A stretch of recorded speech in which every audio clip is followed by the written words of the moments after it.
The beauty of winter, combined with the devastation of wildfire, is hoped to improve forage for mule deer in a segment of one of the most important mule deer areas in the West. Last summer, the 64,000-acre Fontenelle wildfire burned sections in the Snyder Basin area of the Bridger-Teton National Forest. This area serves as an important transition or stopping over point during spring and fall months for Wyoming Range mule deer migrating from summer ranges in the Grays River and Salt Range areas of western Wyoming. Wyoming Game and Fish Department wildlife biologist Gary Freilich says the fire, coupled with spring moisture, should revitalize old and decadent habitat for a time of the year when mule deer need it most.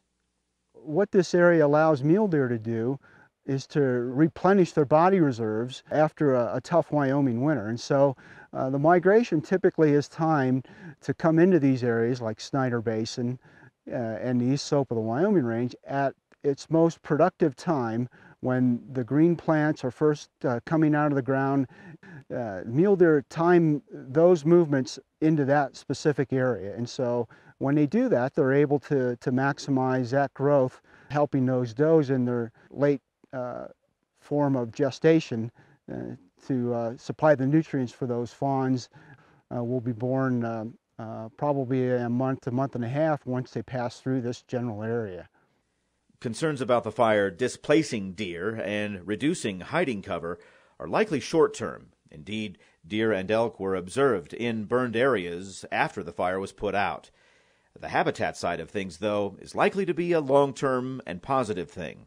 The fire itself, I think, will be viewed as a good and positive thing over the long term. I think people will come to realize that the herbaceous production and how important this habitat component is to mule deer, especially the Wyoming Range herd, with all the issues associated with this specific herd.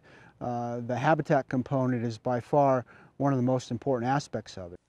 Habitat quality is lacking in many parts of the Wyoming Range, which covers much of the far southwest corner of Wyoming and sustains approximately 30,000 mule deer during winter months. Wildfire often plays an important role in improving habitat, and with wildfire being the dominant story of last summer, perhaps the story going forward is changing to something more positive for wildlife and for sportsmen. This is Ray Hageman with the Wyoming Game and Fish Department.